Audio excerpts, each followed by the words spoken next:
How to get Snapchat dark mode on Android.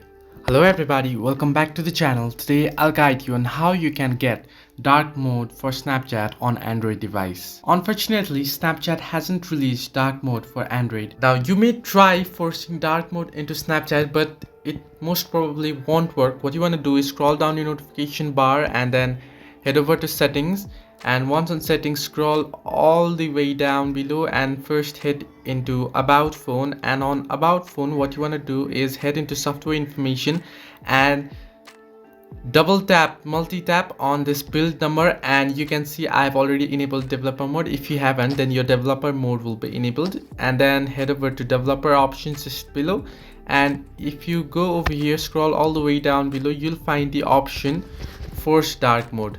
You can see force dark mode option here, right here under developer options, and I've enabled it, but still my Snapchat dark mode isn't working. If I open up here, you can see dark mode is not working.